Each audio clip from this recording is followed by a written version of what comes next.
Bonsoir et merci de votre fidélité renouvelée à la chaîne AP TV sur l'axe Fongolemi Kermassar et les 20h à Diamaguène Kamba. Bienvenue dans ces brèves de l'actualité. Abdou Azidjan est à la présentation.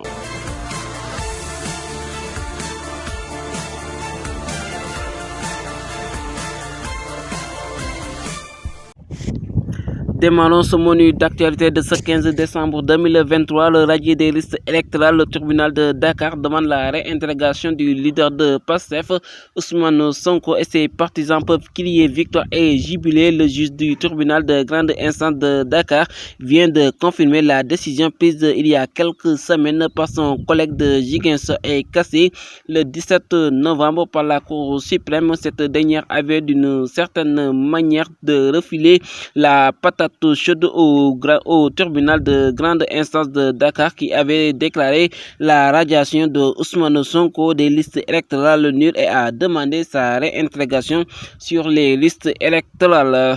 Une décision juste et respectueuse des règles de droit de la démocratie selon Maître Claude Ly, un des avocats de l'opposant au micro de Iradio. Restons au tribunal pour parler du retour de parquet pour Maître Moussa Diop. Du nouveau dans cette affaire, l'avocat candidat à la candidature pour la présidentielle de 2024 a fait l'objet d'un retour de parquet. Après son déferment ce matin, l'ancien directeur général de la Société de transport national Dakar Demdik a fait l'objet d'un retour de parquet après l'enquête dirigée par la sûreté urbaine de Dakar. Il a été présenté au procureur de la République Abdou Karimou Diop. Il est poursuivi pour les délits de faux et usage de faux et actes et manœuvres de nature à compromettre la sécurité publique. Son dossier va vers l'ouverture d'une information judiciaire, mais le parquet va désigner un cabinet pour instruire l'affaire, nous renseigne Seneweb.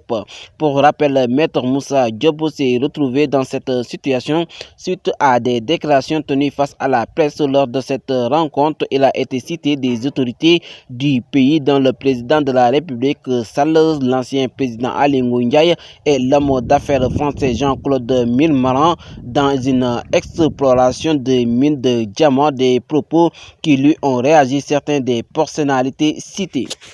Toujours dans cette affaire Sonko et les listes électorales, l'État du Sénégal entend user de son droit de recours. Dans un communiqué où on peut lire, le président du tribunal d'instance hors classe de Dakar vient d'ordonner la réintégration du leader de PASTEF Ousmane Sonko dans les listes électorales malgré l'arrêt de la Cour suprême en date du 17 novembre 2023. L'État du Sénégal se fonde sur les dispositions pertinentes des articles L40 et suivant du code électoral entend user de son droit de recours par l'introduction d'un pourvoi en cassation. En conséquence, la décision du tribunal d'instance de Dakar n'était pas définitive ni exécutoire. Ousmane Sonko reste radié d'édite liste électorale jusqu'à ce que la cause soit définitivement jugée. C'est ce que dit le communiqué inscrit par le collectif des avocats de l'État. Parlons à présent de l'affaire Ndiaga Diouf pour terminer. Le maire Barthélémy Dias face à la presse vendredi, appelé devant la barre le 22 décembre prochain dans l'affaire Ndiaga Diouf. Le maire de Dakar brise le silence des deux mains. Barthélémy Dias annonce une rencontre avec la presse ce vendredi 15 décembre 2023 à 16h à la mairie de Dakar. L'affaire Ndiaga Diouf du nom du nervi tué devant la mairie de Mermoz Sacré-Cœur en 2011 sera appelé à la barre de la Cour suprême. Barthélémy Dias, qui avait introduit un pourvoi en cassation, sera fixé sur son sort le 22 décembre prochain, nous informe Presse Afrique. La haute juridiction va confirmer ou informer la décision rendue par la Cour d'appel qui avait condamné l'actuel maire de Dakar à 2 ans de prison, dont 6 mois pour coup mortel. Pour rappel, le maire de Dakar a été condamné à 2 ans de prison, dont 6 mois ferme pour coup mortel. Ce premier jugement a été confirmé par la Cour d'appel. Changeons de volet pour parler de basketball avec Pathé Keita. Je ne pense même plus me représenter à l'élection de la Fédé de basket, candidat perdante de l'élection présidentielle à la Fédération sénégalaise de basketball tenue en mai dernier. Mamadou Pathé Keita, par ailleurs de Guédiawaye Basket Académique, pourrait de plus se présenter. En tout cas, c'est ce qu'il fait savoir lors d'un entretien accordé à un groupe de médias dont IGFM ce jeudi 14 décembre 2023. Terminons avec Saudi Pro League Al-Alil et d'Edouard Mendy, collège Al-Faïha, et conforte sa place sur le podium. Al-Alil, avec un excellent Edouard Mendy, a marché sur Al-Faïha 4-0 jeudi à l'occasion de la 17e journée de Saudi Pro League. Le club royal s'installe sur le podium, nous renseigne Vigo Sport. Faisons un petit décalage pour passer en Europe pour parler de l'accord de l'Union européenne pour qui ouvre des négociations d'adhésion avec l'Ukraine et la Moldavie. L'Union européenne a décidé d'ouvrir des négociations d'adhésion avec l'Ukraine et la Moldavie, a annoncé jeudi 14 décembre à Bruxelles Charles Michel, le président du Conseil européen, au premier jour d'un sommet des dirigeants des 27. Un signal clair d'espoir pour les citoyens de ces pays et pour notre continent, a-t-il ajouté sur X, tweet visité par la RFI.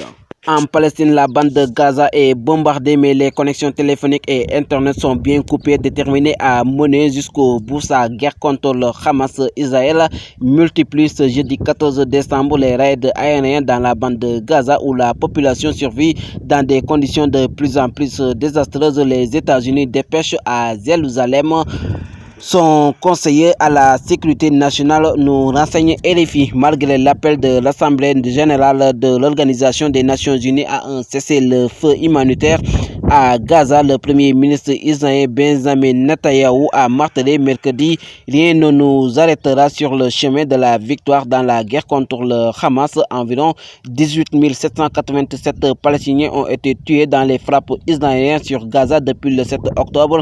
Selon le gouvernement du Hamas, près de 51 000 personnes ont également été blessées. La majorité sont des femmes et des jeunes de moins de 18 ans. Plus de 1200 Israéliens ont été également tués. Passons par l'aéroport international Blaise Diagne pour jeter un coup d'État au Niger, avec la CEDEAO qui acte officiellement le coup d'État dans ce pays. La communauté économique des États de l'Afrique de l'Ouest acte officiellement le coup d'État au Niger 4 mois et demi après que des militaires ont renversé le président Mohamed Bazoum le 26 juillet, nous informe RFI dans un communiqué publié 4 jours après le sommet des chefs d'État de la CEDEAO à Abidjan dimanche 10 décembre. L'organisation régionale apporte des clarifications en réponse aux critiques du CNSP nigérien, avec qui l'organisation veut engager des discussions. C'est par l'adage qui dit la patience a toujours raison que nous sommes arrivés en terme de la première partie de cette édition, et la deuxième partie est composée de nos rubriques, en savoir Liki Tagat Yaram avec le coach Ousmane Lopez, et la seconde est l'émission Liki Penchemi qui va boucler la boucle de cette édition avec comme l'invité Fatou Koulé, la présidente des cancéreux de Diamaguène Sikamba. Bonsoir et bien des choses.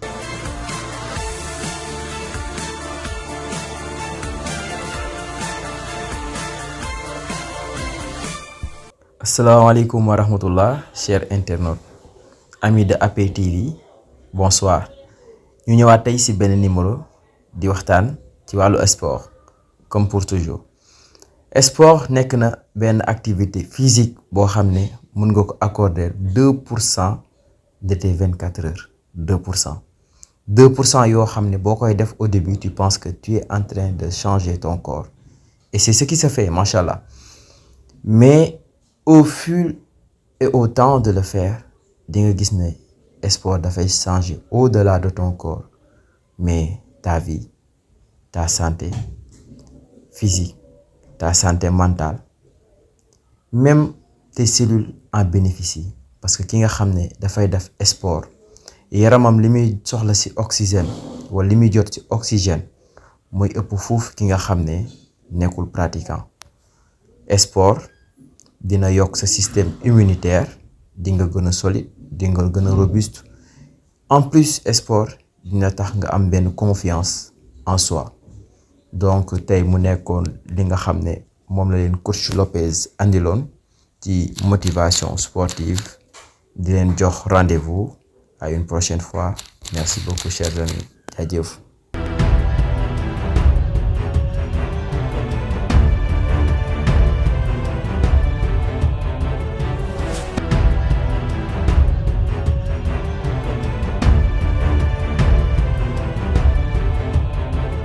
soxna Fatou maa ngi lay nuyu. waaw maa ngi lay fay sëñ Abdou Aziz bu baax di la jox sa wàccuwaay. am naa mbégte dalal la ci suñu rubrique li ci penc mi maa ngi lay dalal bu baax a baax ci plateau bi. waaw maa ngi leen di ziare bu baax di leen jox seen wàccuwaay di leen ñaanal jàmm di ko ci yéen. waaw man la soxna Fatou le présidente association léegi di dem di cancer. maanaam maladie yu wér ak maladie yu wér ko. voilà am naa kontaan loolu dugg ci émission bi. le plaisir est partagé ngir bokk ak yow li nga xamante ne mooy plateau lépp ñu koy waxtaanee ci biir penc mi mais soxna si bëgg naa ñu waxtaanee ci li nga xam ne mooy kuréel bi nga xamante ne yaa ko ŋànk maanaam yaay présidente bi yow nga jiite ñi nga xamante ne ñoo am cancer foofu ci commune bu Diamaguène Sicap Mbao seen kuréel boobu ana luñ ci mën a jàpp. waa association bi mu ngi defaat depuis am na 4 ans ren parce que xam nga mi ngi commencé la commencé ba ni ñuy tojee dante ñi ñëw hôpital Dalal Jàmm. waaw am na ay malades yi nga xam ne dugg nañ ci biir commune bi mais daluñu ci biir kër gi ne ñu ngi ci association bi mais malades yi nga xam ne dañuy dal ci biir kër gi mais malades yi nga xam ne ci àll bi dañuy jugee. ñu ngay dal ci kër gi ci Sicap Mbao. waa ci Goloya bi foofu lañu dal ñu fa lañu jël appartement pour malade yooyu. su ma xëyee nag dañuy dem hôpital Dalal Jàmm pour def suñu traitement. te su defee traitement ci kër gi Sicap Mbao foofu la ñu nekk. voilà yow nga ne am na ñoo xamante ne dañoo jugee si dëkk àll yi ñëw fi nga xam ne mooy Diamaguène Sicap Mbao yéen ngeen logement foofu yéen logement ana luñ ci mun a jàpp wala boog yéen da ngeen a am benn fond boo xamante ne yéen a koy kiyal seen bopp wala yéen nan ngeen jàppale mun leen a tey si appartement bi. non amuñu benn luñ koy fayee sama càmm ji moom dëkkoon a jëlal appartement biir Sicap Mbao soxna si yëkkati sa kàddu bi tuuti rek. waaw sama mag moo ma jëlaloon appartement su ma bokkal ndey ak baay ci biir Sicap Mbao. waaw léegi bi ma jëlee appartement foofu weer wi dee mu fay sax fanweeri bi di ñu jox dund di ñu jox lu ñu yóbbu hôpital mu ciy jàmm yàlla ci maladie cancer yi nekk jóge ci àll bi te seen doole bari na. bi yàlla ñëwee ak dogal la bopp gaañ. man ma des ak maladie bi ñu dem ba amatuñu lu ñu fayee location foofu. borom kër gi jox ñu délai pour ñu génn.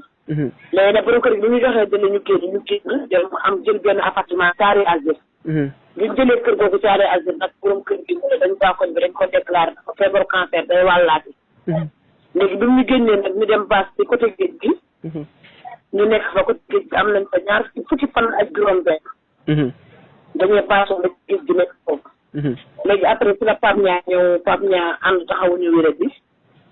pour ñoom ñu vidéo bonne volonté yi jàppale ñu ci. te ci lañ amee li ñu jëlee appartement bi. waaye appartement bi ñu jël pour ñu fay ko dañuy dem sol suñu tiset dugg ci marché yi. dugg ci gox yi pour maj daal pour ñu mën koo fay. ak lu maladie du yóbbu hôpital traitement maladie. loolu lañ koy majjal li ñuy dundee tamit moom la ñu def majjal. suñ ko bu dul loolu bu ñu génn rek dañuy tourné vidéo bonne volonté yi jàppale ñu pour ñu mën a nekk ci appartement bi. mais est-ce que yéen tamit war a opéré loolu lañ koy defee ku war a def noonu lañ koy def. mais est-ce que yéen tamit déclaré ngeen foofee ci mairie bi ngir mun a am boo soutien boo xamante ne dafay jóge ci conseil municipal bi. waaw parce que maire bi fi njëkkoon nekk. déposé woon nañ ci moom xaw ma ñaari yoon ba ñett. mu ci kan. waaye waaw ki fi njëkkoon a nekk. Coumba Ndoffène. maire bi nga xam ne moom moo njëkkoon nekk ci Tamba avant Aliou Badara bi ñëw. ok. waaw déposé woon ci moom ñetti yoon ba mais tontuwul na. léegi nag yàlla dogal na Alioune Badara tamit. bu ñu déposé ci moom ñaari yoon ba am na conférence bu ñu doon def ci maladie cancer yi parce que cër yi manqué ci ñun. te suñu borom kër yi mënuñu ko comprendre dañu ci abandonné ak affaire yooyu ñu def ci conférence ci koor gi. conférence boobu ñu defoon noonu demoon nañ foofu jox leen carte mais yàlla dogal na boobu fekk fi woon maire dafa tukki woon. waaye yàlla ñëw ak dogalam démb. boo fekk ne xëy na yàlla mosul ñu démb la ñu war a teg maire. wax dëgg fa yàlla yóbbu duñ ko benn carte sax si biir weer bi mais ñëw na ci ñun démb ñu indi ko fi. mu ñëw saafanteeg ñun wax dëgg fa yàlla indil ñu dund. nañu bu soobee yàlla dinaa fi ñëwaat ndax lii daf maa bett. waaw ñu rafetlu taxawaayam boobu mu taxaw ñu rafetlu ko lool. waaw kon daal mën nañ jàpp ne benn personne de bonne volonté moo leen jëloon en charge di leen jàppale di leen fayal yàlla suñu borom def li gën ci moom yàlla na ko yàlla xaare aljanna ci yërëm ko. amiin yaa rabbi. te yéen ngeen am ba léegi ay jafe-jafe ba maire honorable député Cheikh Aliou Beye daal di ñëw démb teg leen loxo yaakaar na am na loo xamante ne bàyyi na leen ko wala da leen a jox promesse. waaw jox nañu dund jox nañu wax dëgg saa jox nañu ñaari saako ceeb jox ñu 20 litres diwlin jox ñu modage ndax malade moom fépp fu mu nekk rek dafa war a fet loolu lañ gën a kontaan sax wax dëgg fa yàlla. waa kay léegi nag yàlla bàyyi naa leen xel gis naa fi ñaar wax dëgg bokk ñu waxtaan wu yaatu nag bëgguñu woon sax dem. seexlu wuñu dawru te ñun suñu góom yi macha allah fu ñu toll ñu ngi ànd ak benn odeur bi ñëw parce que dañoo yore bu góom ay ween yu ñu dindi ay tànk ay bët affaire yooyu mais wax dëgg fa yàlla. dawuñu dafa ñëw toog ak ñun saafonteeg ñun waxtaan ak ñun. delloo si ñu. xamal nañu ne feebar yàlla moo koy teg jaamam te ku mu bëgg rek la koy teg.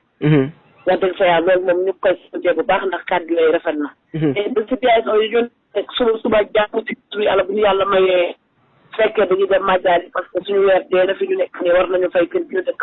am nañu ay malades yoo xam ne dañoo war a def traitement somio ku si gën a ki ci nga xam ne moo gën a seer rek traitement somio rek séance somio 1 million lañ koy defee. 1 million yi dañuy dem jox pharmacie yi ko 800000. suñ leen joxee 800000 su garab bi ñëwee ñu complété leen mottal leen jox leen seen 200000 ñu jox ñu garab bi. malade bi def séance boobu. su weer bi deewaatee la malade bi di demaat def séance boobu maanaam séance am cancer de foie la. par weer ba weer na koy def. voilà ba waaw ñu fekkee ñi nga xam ne dañ fi ñëw te amuñu pièce kayitu maanaam amuñu carte d'identité. suñu mbokk pël yi moom ak séeréer dañoo bëri ñu ci xamal ak saalum mais safara dañoo bëri ñoo xam ne amuñu pièce. léegi nag ñàkk pièce boobu moom moo tax suñu bi ñuy def comme ça ñun buñ joxee suñu pièce ñu am lu ñu ci may lu bari ñu may ñu leen dara. parce que amuñu pièce maanaam duñ leen adressé sax ne ay Sénégalais lañ. séance yooyu dañ koy jënd waa fanweeri junni ak juróom-benn. voilà ba tamit ñu dem ba hôpital Dalal Jàmm ndax xëy na ñu jëmbul am ngeen foofu ay jafe-jafe wala yoo xamante ne daal doon na fa ab gàllankoor est-ce que mën na ñoo xam ndax yéen am ngeen foofu gàllankoor wala bu ngeen ñëwee daal dañ leen di jël en charge mettre leen dans de très bonnes conditions. bon déjà hôpital Dalal Jàmm amuñu fa benn problème parce que médecin yi nekkaloon Dalal Jàmm ñoom lañ àndalaat ñu nekkaloon Dantec ñoom lañ àndalaat Dalal Jàmm. ñu ñëwaat fekk fa yeneen médecin directeur hôpital bi moom ci boppam. par yenn saa yi damay toog ba du ma am lu ma toggal malade yi mais moom lay contacté ne ko wax dëgg fa yàlla am kër gi aw ma lu ma toggal malade yi. moom moo may envoyé ci wërsëgam ne ma togg leen ngeen lekk. par yenn saa yi ma war a dagg mu metti ci man ma contacté leen wala ma contacté directeur yi médecin yi ci boppam. ci benn malade ñu ne ma garaawul danañ ci jàpp danañ ci am taxawaay wax dëgg fa yàlla côté Dalal Jàmm moom. wax dëgg fa yàlla amuñu benn problème foofu. bu ñu demee dañuy dagg ci kër gi toog. suñu toogee nag ba affaire bi dëgg la bu dëggat nañ contacté directeur wax ko ne ko ci nangam ak nangam mu am lu ñu jàppalee moom. mais consultation bi aussi jaax na yoon am det. consultation bi mu ngi jaar yoon am det maanaam dafay gaaw. waaw xanaa bu jaaral yoon rek mooy comme ça tey. malade bi war a def sëm yoo te matalaguñu màjjal li ñu war a yóbbu. te garab bi dañ koy jënd comprendre nga. loolu foog ñu posé tuuti benn ñaari fan ñetti fan ñu matal ñu dem yóbbu malade bi mu dem def ko. xam nga léeg-léeg dëkk bi am xaalis léeg-léeg dëkk dëgër tamit. jamono yooyu si gannaaw dañoo tourné ak partenaire social boobu ñoo ngi ci biir SICAP bi ñu def. waa tudde fa ko pour fëte xaw ma patar yooyu bi tudde ko ma waa kay ñooñu ñu ñëwoon jàppale nañ ñu woon 3 millions yu teg weccat bi sa 3 moom juróom dem pharmacie bi indi matériel bi ñuy fajoo indi garab yi. waa joxe ci avance def yëpp ci kër gi indi ko nekk fële caay agir. waaw. voilà bëgg naa tamit ñu defaat tuuti retour par rapport ak feebar boobu ñu gën ko xam ci cancer ndaxte góor ñu bëri am na ñoo xam ne dañuy dégg trop cancer mais jotu ñoo xam lan mooy cancer mais est-ce que boo ma faram fàcceel cancer tey mooy lan ana loo ban signe nga ma ci mën a wax pour ñu gën a xam lan mooy cancer exactement. waaw cancer bu ñu leen ci mën a wax bari nag cancer mooy feebar bi nga xam ne. mën na tasaare famille. mën na yàq diggante jëkkër ak jabar. mën na tasaare askan. cancer bi tasaare askan lëmm parce que cancer mën na jur sax ba ci askan bi ñu commencé di tamante seen biir. ndax cancer day nekk feer boo xam ne du ñëpp mais am na ci yenn famille yoo xam ne ci famille lañ koy jëlantee. léegi su fekkee ci famille lañ koy jëlantee weer bi kii am beneen weer bi koy am mën na def ba jaxase famille bi. waaw cancer nekk feer bu naqaree traité feebar bu saay-saay.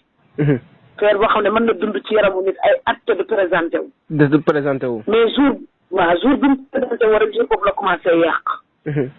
jour bi nga xamee ne am nga cancer jour boobu la cancer commencé di yàq. mais mën na dund ci sa yaram ay at. tey kenn du xam ne yaa ngi cancer. léegi muy profité waale le 27 le 28. dañuy am journée bu ñuy def ak maladie cancer xale yi. le 27 dañ koy def dalal jàmm pour yóbbul xale yi suñu doom yi am foofu cancer yóbbul leen xaddo. mais le 28 dañuy ñëw fii jàmm gën ci mbaaw kër gi ñu nekk. pour dalal suñu morom yi amul feebaru cancer.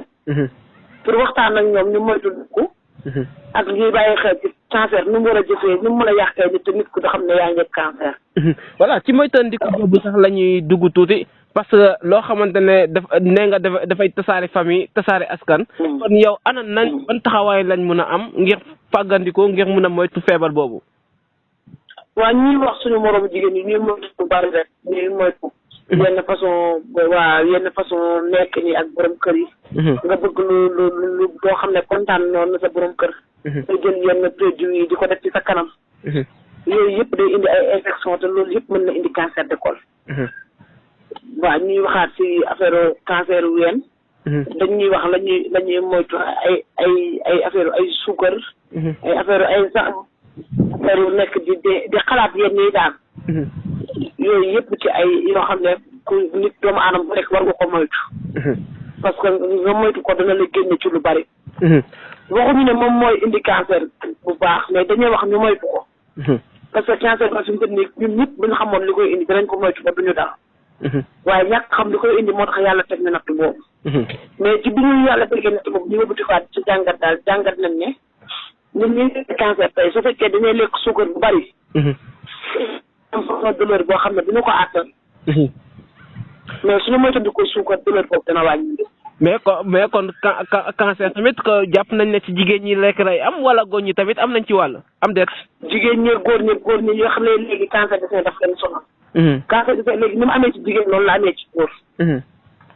waa kay. voilà ni mu amee ci jigéen noonu la amee ci góor maanaam cancer daal dafa nekk feer boo xam ne. ñi ko xamagul daal yàlla na leen ci yàlla musal maanaam ñi ko xam tamit yàlla wéral leen mais cancer daal feer bu baax. voilà yéen ngeen nekk ci jamono collecte de fonds est-ce que jàppoon ne aussi parce que ci say kàddu yow nee nga am na ñoo xamante ne xëy na nekku ñëw biir Ndakaar maanaam dañuy jóge ci àll bi ñëw fi nga xam ne mooy Diamaguène Sicap Mbao ngir wut ci ndimbal mais est-ce que jotu tamit ngeen dugg au niveau national ngir mun a dugg ci municipal yi maanaam ci mairie yi ngir mun a déposer foofu li nga xam ne mooy seen soutien d'aide.